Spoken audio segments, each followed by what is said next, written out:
Hi, welcome to If I Did It, a show where we analyze and solve PR kerfuffles from the MMA world and beyond.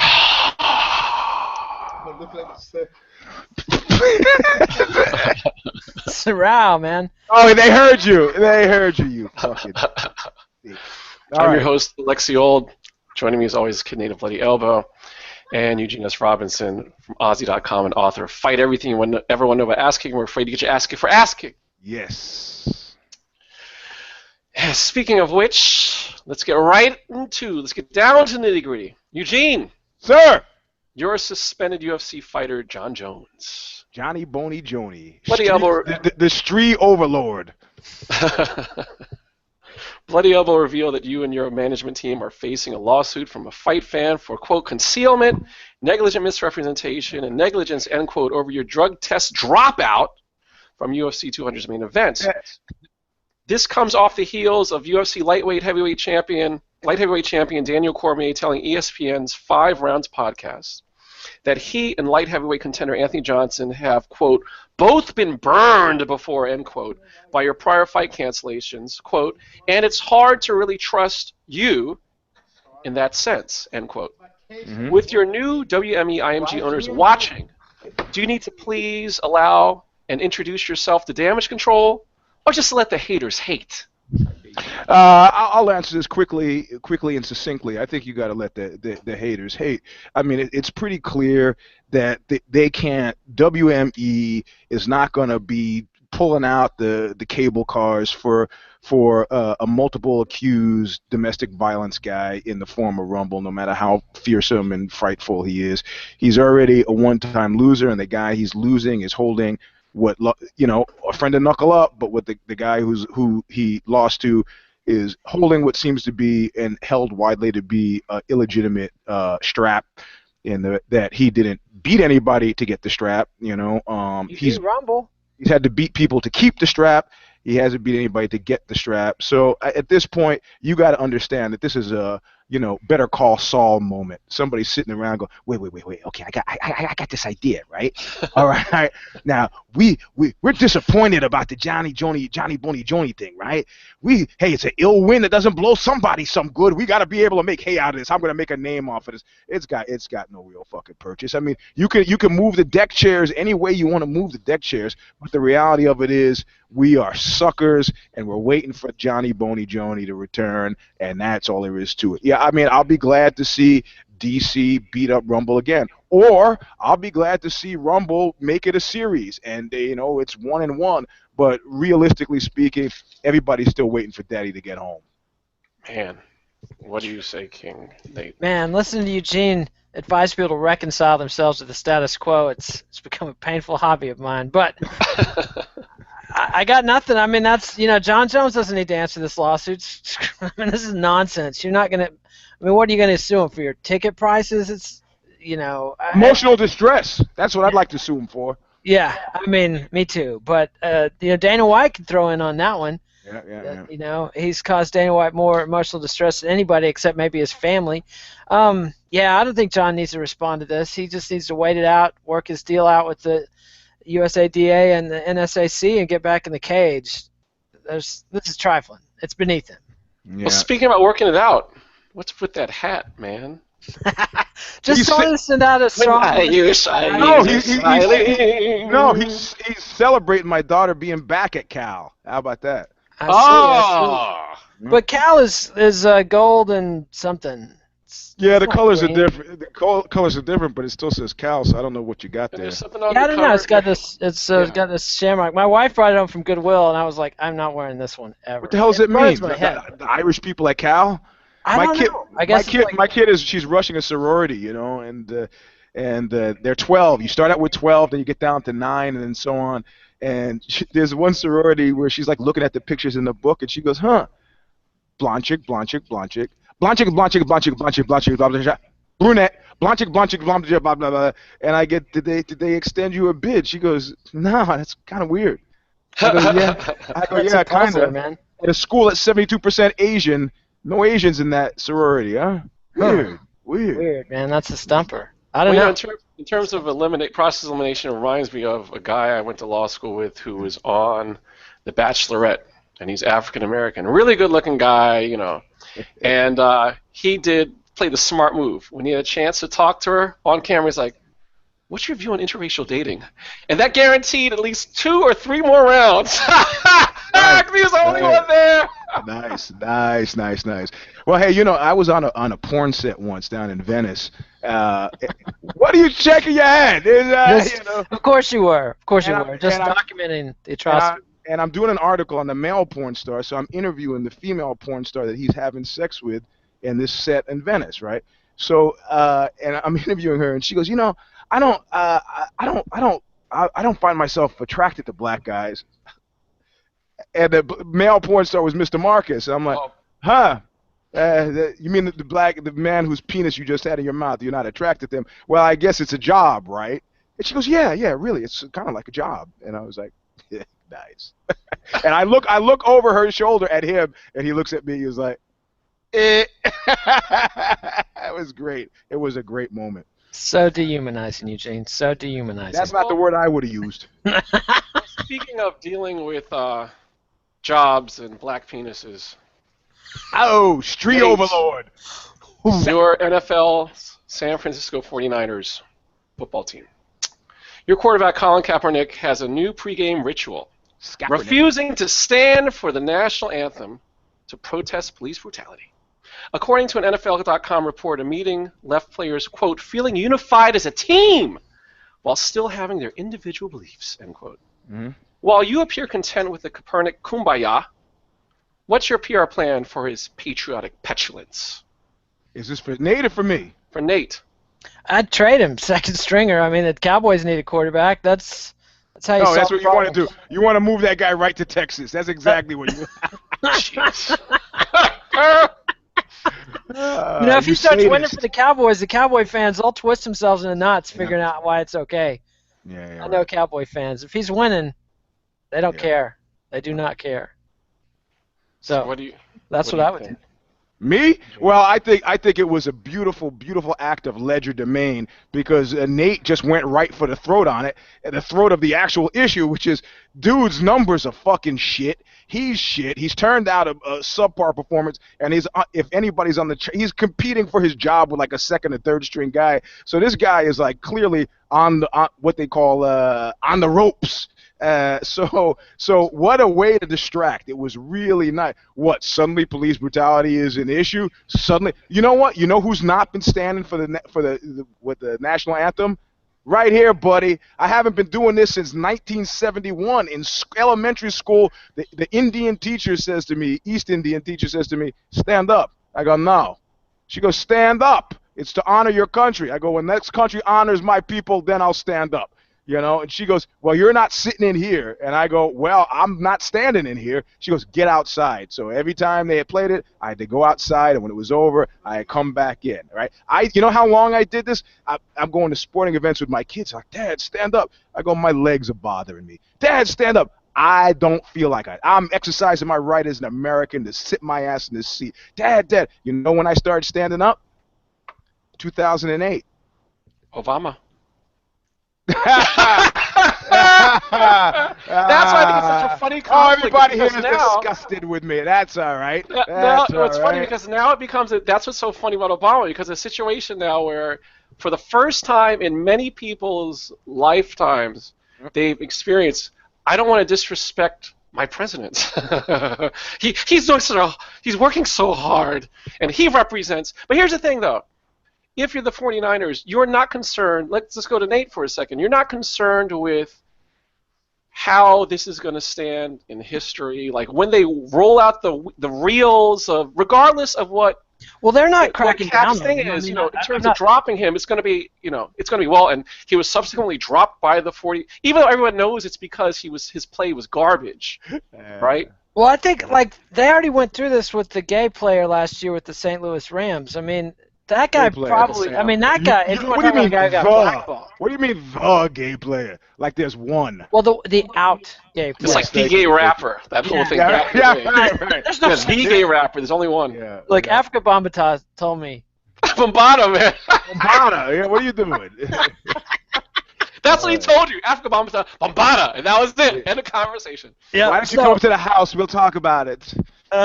Exactly. He swore there's nothing to these rumors. Yeah. Yeah, no, they're not dissing him for this. Like, they're just trading him. They're putting him on the market. I mean, it's just football, you know. Yeah, trade but he's created a clever duck blind for it, which is like, man, they could. My truth was too real. That's why they had to get rid of me. Well, it's Not spreading that. the teams too. One of the Eagles is doing it now. Oh, nice. Well, what I do like is a politicization of professional athletes who, for too long, have been drawn from the Michael Jordan playbook. You know, the thing is, you give EUGENE'S Robinson, let's see, how much would it be? I'd say you give me $3 million, and the percentage of people I'm telling to fuck off increases probably by about 40%. You know. That's all? Just 40%? Well, I'm okay. I'm getting pushback from here about that actual percentage, just like from you guys. I'm getting it from both sides. I'm just trying to be generous, right? Because that was Kurt Cobain's figure. Like, he said once he had $3 million in the bank, he was just going to stay at home and shoot heroin, and that's what he did. That's what he did. Yeah, that was foolish. Well, he was not planning to live to 40, so that worked in his case. So, but no, I mean, the thing is, I'm surprised. I tell you what, you know, I'll give you a brief interlude. I did some celebrity thing when I was at Code Magazine, right? And so we're going out, and I mean, celebrity, like these are people that you would know if I mentioned their names, right? So we're going out, and these guys are making like $5-10 million a year in their chosen professions. And at one point, they start talking. We're sitting at a table in Vegas at a restaurant, and they start talking about white people, and they're like, you know, white people. I'm like, what the fuck are you whispering for? What are you whispering? I got white people, white. They're like, Eugene. I got white people, white. It didn't stop Pat Militech from saying white power in the dining hall at MGM Grand to fuck with Tony Strickland, did it? Didn't stop him. White people. They know they're white people, you know. And the guys at that, I noticed I didn't get invited back, but you know, Man, polite company. That's just like a number 37 of my Vegas stories of Eugene not getting invited back places. See, I think with Cap, I think what they have to do, or I guess I depart from you guys, is I think that one thing is a trade, right? If there's a trade, yes. But you just can't just cut this dude because, you know. And why the fuck are they going to Harbaugh? What the fuck is Harbaugh having to do with anything? Is it a big, Eugene, since this is kind of your neck of the woods, is it big news there? Do people care? Like, is it the word on the street? Like, or hold on a second. Do you care about this Kaepernick thing? One guy the Trump guy thinks he's a retard. What do you say, Jimmy? Yeah, Jimmy says he wish he would stand, but these are both borderline Trump guys. So yeah, but the question is for them. Ask them, like, are their friends with similar politically minded? Are they like furious about this? Or just don't care? So they want to know the word on the street in your social convoy. Are people furious about it, or they just don't give a shit? All spectrum. There's a spectrum. It's a spectrum disorder. Okay. There's a spectrum disorder. There you go. Well, all right. Speaking of politics, Eugene, you're Hillary Clinton. Hillary!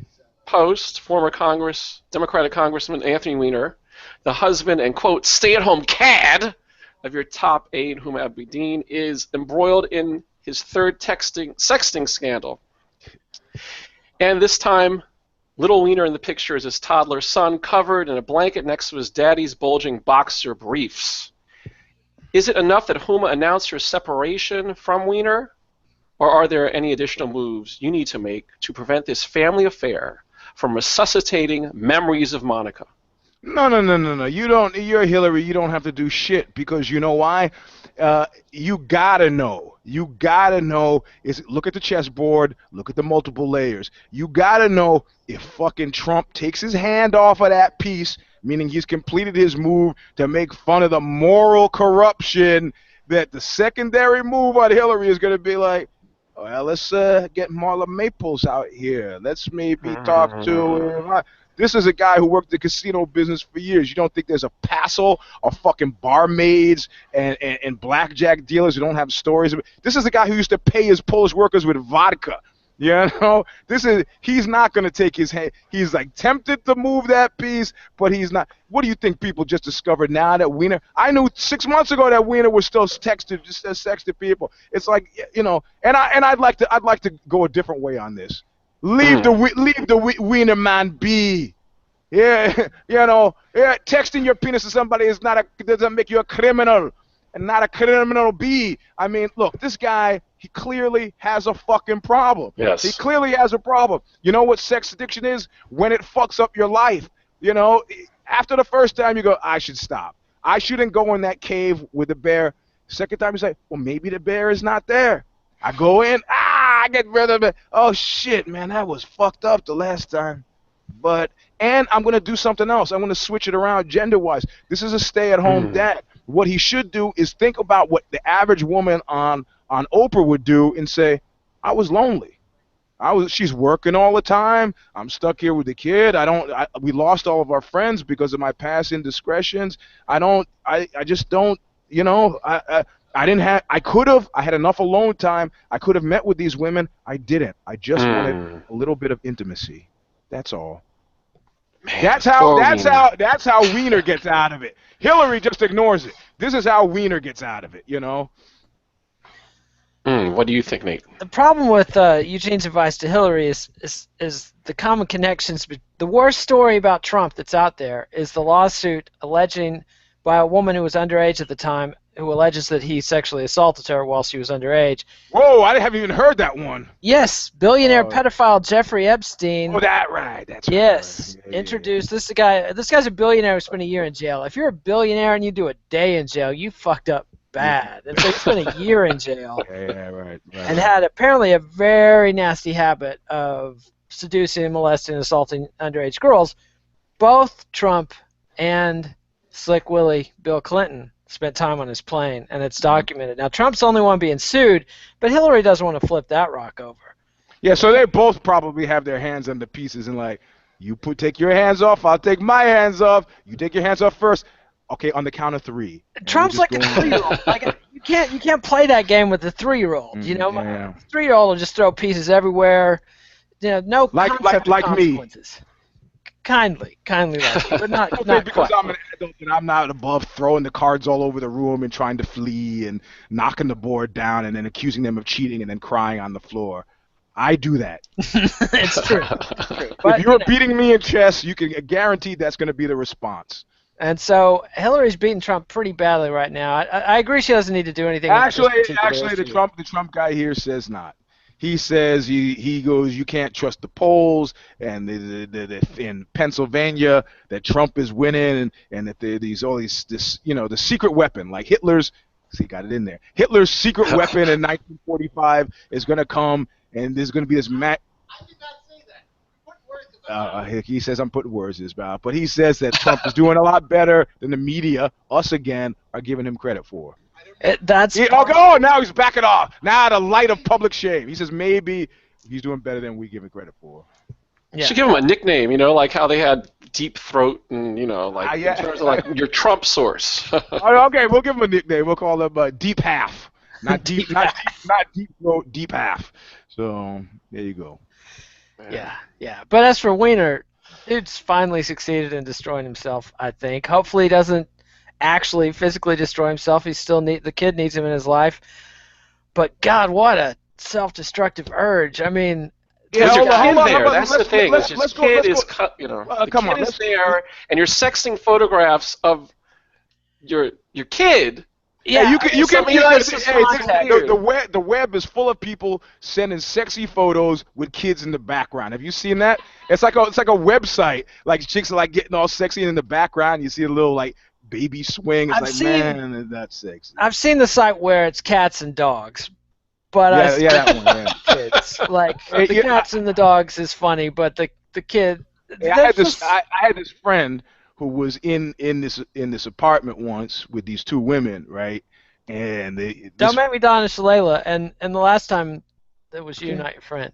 But what's the story? You want to finish it? But you know what? This show is different. It has to appear on this show. Correct. Okay. All right. And then like this little piece of paper comes on the door, And I say, hey, there's a piece of paper. I mean, my friend said, there's a piece of paper on the That was what I was objecting to. I mean, come on. And so she gets up off the bed, grabs a piece of paper, and looks at the piece of paper, and she brings it back to the bed laughing. Goes, oh, look, and she shows me, and she shows my friend, and the note says, are you guys having sex in there? I go, who wrote that? She goes, oh, it's my kid. That was time Eugene leaves. I mean, my friend. That's not better of it. Yeah. Man, that's one to grow on. And you know, it was like me and 2 women, and I had to leave. That, you know, it's like, man, this is too disgusting even for me. Let me get my clothes out of here. I was offended. I had to How get dare out of you, there. woman? Watch it. I'm leaving, but first. The younger version of Eugene would just videotape it and put it on World Star Hip Hop. I saw a video of some guy getting a blowjob, and the kid's knocking on the door, and the mom's like, I'm busy! Mama's busy! It was fucking horrible. That's World depressing. Star, Yeah. But, you know, for Weiner, if I'm him, and it's great just saying his last name again and again. If I'm him, you know what I do? Here's some PR advice. Hey, could you get Spitzer on the phone? Why not, man? I need all the friends I can get right now, and that guy's a friend. That should be a reality show in and of itself. You know? I don't think them Spitzer trying to has hook any up with friends. chicks. Spitzer's on the other side, like, not here. Oh man. Oh man. You So, know, but I actually, in a weird way, I feel very sorry for the wife. Yeah, she didn't do anything. Watching that documentary was searing, man. Although she did put him up into running for mayor the second time, so that she kind of brought that on herself. well, But it's weird this because time, one of these things when you see how they got together too, it's like it seemed creepy from the get-go, and then it just continued to get. why so? Because they were creepier. power players using each Well, other no, I for... mean, I can remember some article when they were talking about like how they met and how they hooked up, and like she was like, "This guy's weird. Like, I'm not going out with this guy." Then the date was strange. And then so, you know, I don't know if it's one of these situations in which, you know, a lot of unfortunately women, because of the way in which society is, oh, you can save this guy. You can change him. You know, it's like he's weird. I can make him not so weird. If I can tweak this, if I can change this, if I can do this, it's like no, you just got a junk bond. Hey, if what McGruff the crime dog says is truer than ever, if it's too good to be true, it probably is. That's great. The second. One last thing about Weiner. Google Pretty Amberg, A-M-B-E-R-G. He looks exactly like Anthony Weiner. This guy was a gangster who was so ugly they called him Pretty. Dutch Schultz was physically terrified of the guy. So was Murder Incorporated. He ended up dying a horrible death, but just saying. Carlos Danger. Yeah, Carlos. What was his name? Pretty what? Pretty Amberg, A-M-B-E-R-G. Amberg. Yeah, he took on Lepke Buchhalter and Dutch Schultz at the same time. It reminds me of this article, Where Are These Internet Celebrities Now? Like their brief fame. And then they had, you know, Antoine Dotson, you know, like you're raving people up in here. And then, you know, they had Jeremy Meeks, the smoldering, like a mugshot guy, you know. And so they showed, what happened right, that guy? And he's a model, right? And the funny thing, you see the other people, they fell off. And Jeremy Meeks, man, he's still... He's modeling now. He's still doing it. I mean, you know, it's like he better because he goes the fuck back to prison, like the smoldering looks. Yeah. Well, no, he was a legitimate gangster, right? But who was that fucking guy? My tattoo friend had this guy come in with did I tell us already, with the swastika on his neck? And he was like, "Man, this is." You said on another show, but I think this is good for. I think you should mention this. Yeah, he said you know, I need to get ahead with my life. I gotta get this shit off. And he goes, "Cool, come back in. We'll fix it. Take it off." And then he goes like, So you know what? If I go back to prison and they see I've taken it off, they're gonna fucking kill me. You know, Aryan nations, they're gonna kill me. And he's like, man, just think about you're not going back. And the guy thought about it, and he was like, yeah, I'll just leave it be and wear turtlenecks.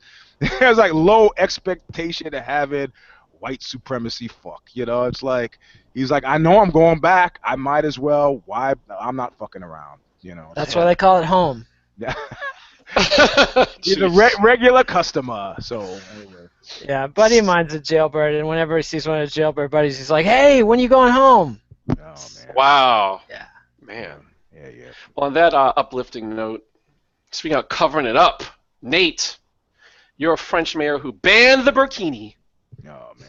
France's highest administrative court suspended a decree against full-body swimsuits issued by the mayor of Villeneuve-Loubet on the Côte d'Azur. Oh, As a result, you have a choice to withdraw your decree or risk rankling your local courts and human rights organizations. Since you are the man, do you stand by your ban?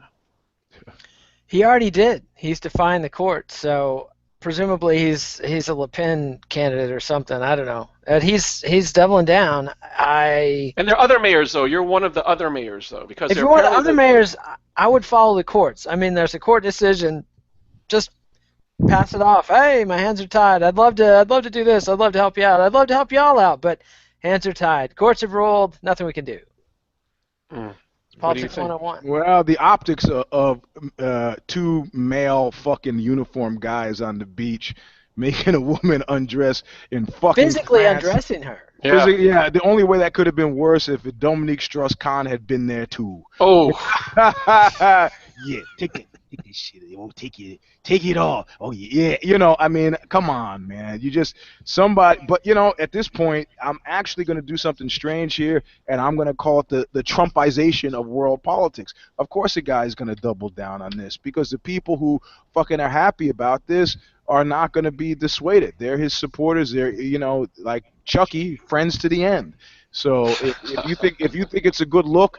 What did they say? 100% of women in France have been sexually assaulted on the subway, on the underground. And look, I don't care how you work the math. Those were not all North Africans doing this, Right. No, it had to be. So France has got. It's like, man, maybe if you have a certain mind frame, you could say, right battle, wrong battlefield. I don't know, but this is not. I mean, what is the fuck?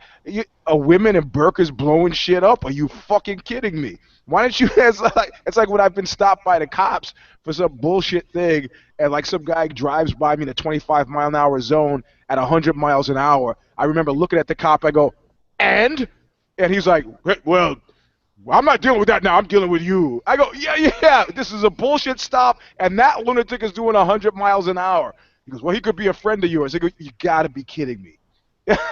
He's a friend of mine. He's trying to save me by doing 125 miles. Come on, get out of here. He's trying to morally shame the That text I got from you, it said something about, can you zip by? Please stop me. Real fast. Yeah, right. Well, the weird thing is, some of the things I've read is that this is in response to the Nice attacks and all this kind of stuff. And here's what's strange about this whole dynamic in wake of what you said, Eugene, is you can't help think about, okay, is this twofold. One is we want to humiliate Muslims. Like, this is what it's about. So we're going to have your women, we know what your beliefs are, so we're going to have them have to, show their bodies, right? And the other thing is another pervy element of it, which is like, don't wear those outfits on the beach. Show us your bodies. We must see your bodies. Of course. That's what I'm saying. The optics are bad. And then also, what do you do with like Irish chicks on the beach, right? I've seen Irish chicks on the beach wear long sleeve shirts and long sleeve cover-ups. So you're going to make them undress too? Well, in France, I'm sure they would. Yes, we're going to make them all undress. It's a perfect thing to do. Nah, man, come on. Just, leave the women alone. You're not going to, unless they got bombs strapped to them and they're running into your airports, which is more of a problem, then you need to just switch focus here. You're not going to win this one. And I guarantee you, there's a guy, Jorvin Korwin-Mikke is his name, and he is a Polish political lunatic who was actually stabbed by members of his own family. He was so well loved. And he decided to make common cause with Marine Le Pen. And they were like, okay, we're going to form this kind of Polish-French kind of right-wing coalition, but we need somebody to administer it. And he goes, to administer for what? She goes, well, to handle the finances and so on. He goes, well, why don't you get a Jew? And Marine Le Pen was like, and there was this huge uproar. And then he was like, what? I was only joking. You know, Jews are good with money. Boom, he doubles down. God, boom, and she is like, okay. So Marine Le Pen is all about good looks at this point, you know. So if it turns out that this is not a good look, she's going to do what Trump has done with David Duke and say, I don't know, I got nothing to do with this guy, but not too aggressively. On the topics of good looks, Eugene McDonald's. The hashtag McChicken is trending on Twitter. It is. Because of some mother-clucker who's loving it with his pecker in a viral video. What PR moves do you make in wake of this foul predicament?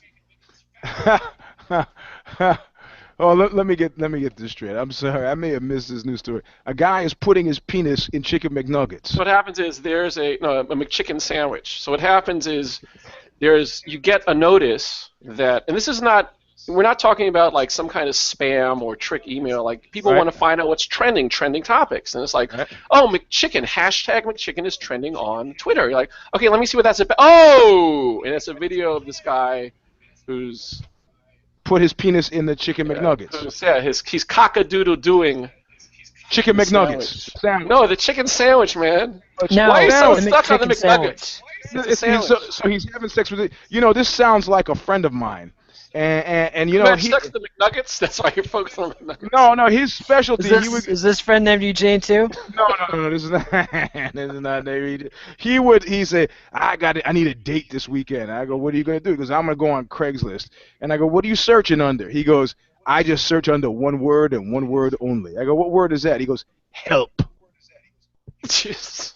He types in help, and anybody needing help was gonna get a penis photo. You know, that's it. Oh my God. Need help moving, anybody with a van, and he would like engage the person, and then as soon as he could, boom, penis photo. You know. So what is McDonald's gonna do? What are they gonna do? They should just be happy in actual fact that people are talking about the Mex sandwiches or whatever the fuck it is. I don't know. Well, how are you gonna stop this guy? And of course, if you try to stop him, you know, it's a nation of millions to hold us back. It's a nation of millions with penises who right away are going down to McDonald's to buy and say, oh, yeah, I'm going to get in on this, and hashtag my nuggets or whatever the fuck they're putting. You're so focused on the chicken nuggets, man. What's up? Yeah, so, you know, I'm half expecting you to say, like, well, it depends on what sauce. Well, I mean, no, seriously.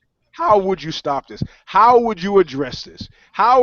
We have nothing to do with people masturbating with chicken sandwiches. We certainly don't support masturbating with chicken sandwiches. Even if you bought 100 chicken sandwiches and want to masturbate with them, we don't want you masturbating on, near, or around. And you know what? This is the glory of America. You buy that chicken sandwich, take it home, God love you. You can do whatever you want to your fucking chicken sandwich. And you can even put it on the internet.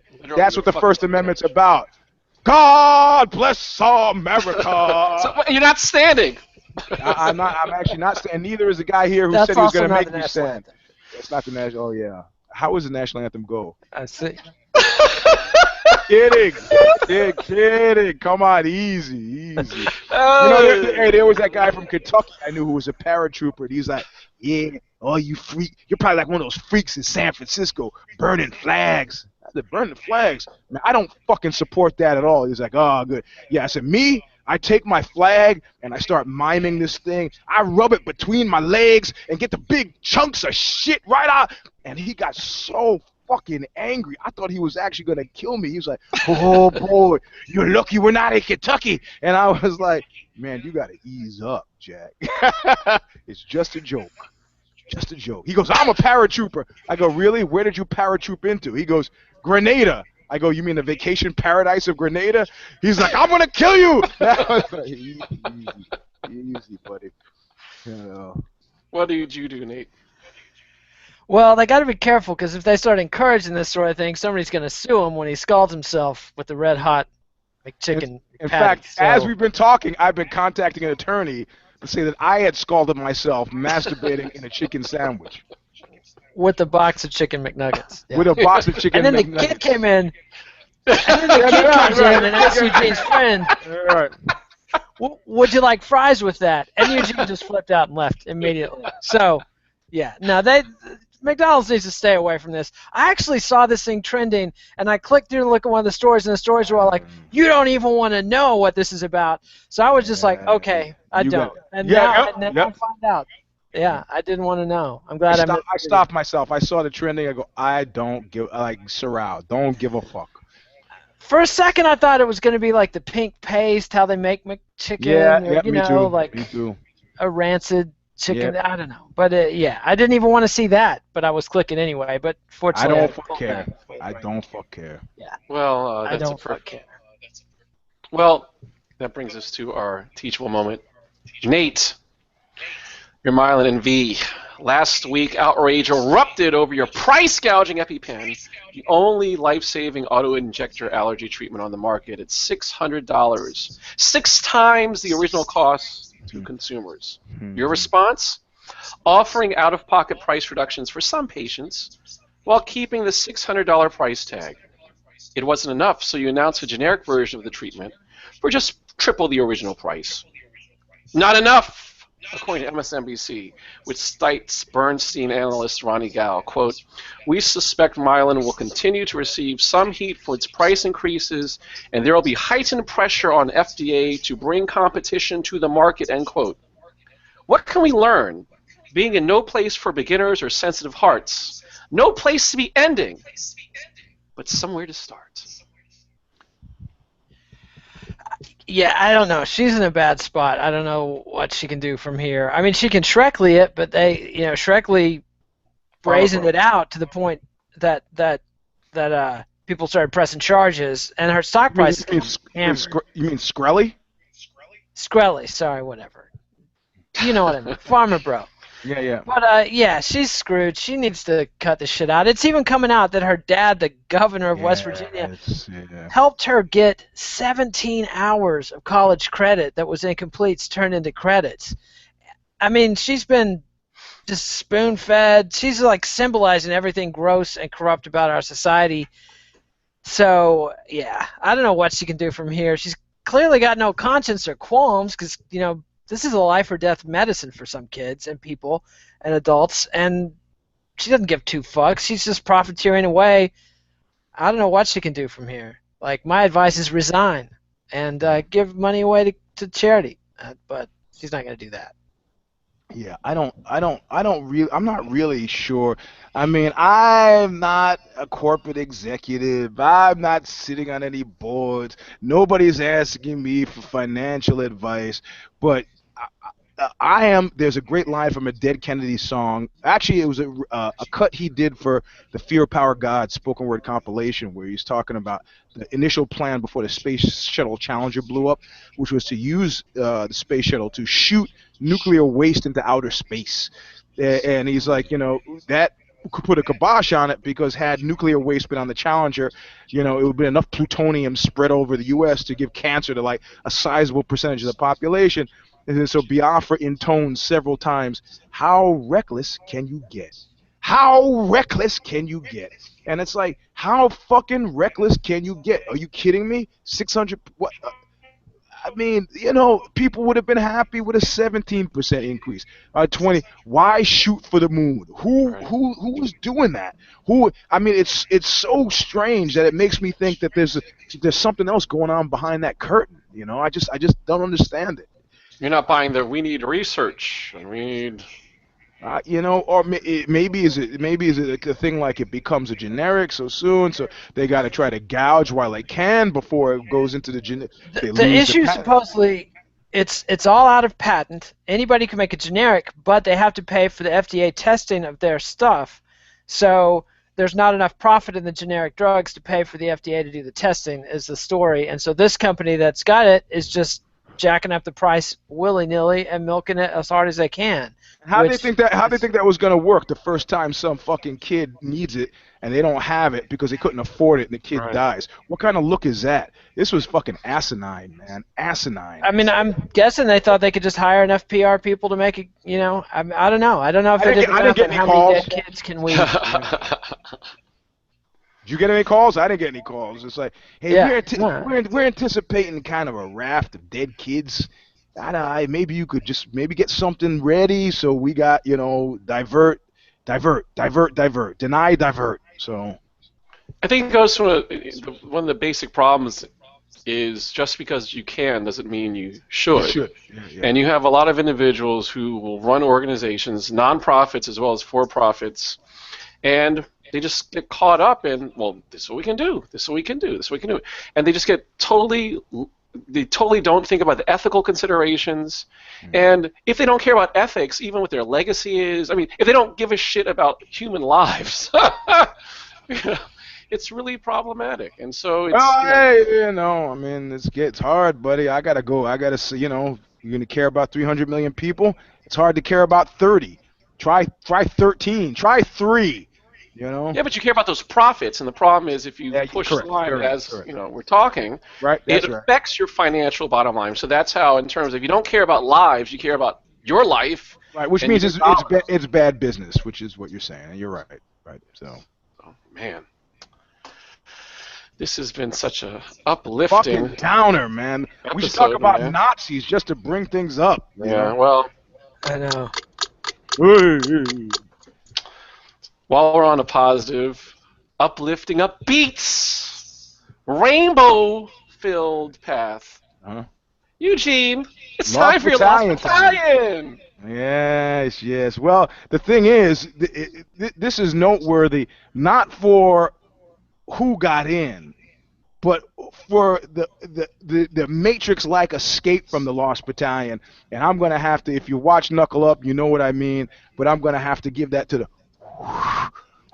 Carlos Condit. Because just as he could have said, man, I'm going to bounce back and I'm going to get that belt and he's like, I don't even know what I'm doing here. And whoosh, out of the Lost Battalion. So break it down in terms of... A moment of stunning self-awareness. Stunningly self-aware. He goes, I don't even know why I'm here. He lost in the first round, was tapped out first round. What, a minute and a half? A main event. Yeah, sorry, to Damian Maia. And it's like it was a great moment, man. Let's switch track to Woody Allen. But Woody Allen has a figure. It's like our Nate Parker, the guy we talked about last week. Somebody tweeted us like, it looks like he owes you a check. He's following your advice. There's holding it and folding it, and there's some times where you just gotta go, fuck, man. I'm gonna think out loud here for a second. Maybe I don't fucking belong here. Right. That seems to be, all indications seem to be that I don't fucking belong here. So, taking my fucking wigwag home, and I'll see you later. Good. I mean, that was really, in my mind, that was fucking manly, I'm not fucking around. I'm not playing games with you. I'm not trying to maneuver for a position. I'm not going to try to fucking shop this. I'm not trying to get you to buy this. And not delusional in terms of... I'm not fucking delusional. I'm taking a real good look at my face. And that's a face that maybe strong indications are, he goes, I like training, like the gym, like competing, like learning stuff, but I'm not fucking pulling my weight. Fuck it. You can't exile me if I exile myself. So I think it was fairly fucking noteworthy. Well, that is it also creates a dynamic, a classic one in terms of how to win friends, influence people, right? So if there's something you're guilty of, if you show more guilt over the crime or the accusation, then the accuser shows anger and frustration, then it switches the chairs. Yep. And it was a million times, I mean, to compare and contrast, it was a million times more manly than fucking Rory McDonald's exit line. There are no personalities left in the UFC anymore. That's why I'm going to Bellator.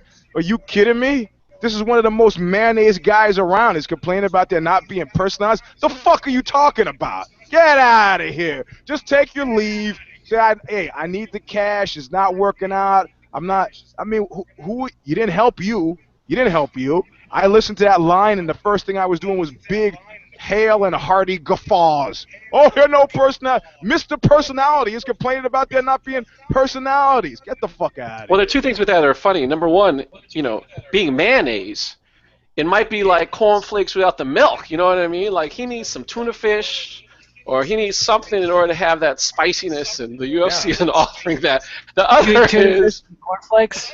And I want to see him come out like I didn't know. I want to see him come out his first Bellator fight, come out like fucking Genki Sudo. You're Mr. Hey, they've been holding you back. Let's see what you got, Mr. McDonald. Let's see the synchronized dancers dressed up like the Supremes in silver spaghetti skirts and whatever. Okay, I'm ready. I'm waiting.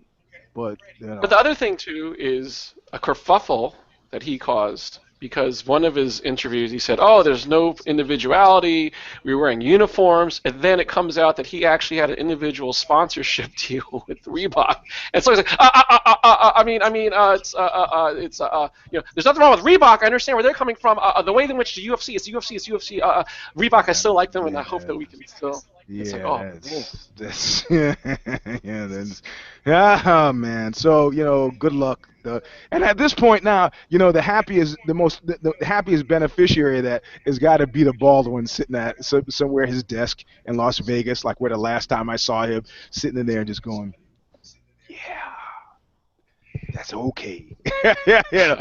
Bring me some Pellegrino, please, with some lemon. Thank you. So, man. Well, thank you for joining us. Follow us on Twitter at Eugene S. Robinson, at Kid Nate, at Alexi Old. Please give us a thumbs up. Eugene. See,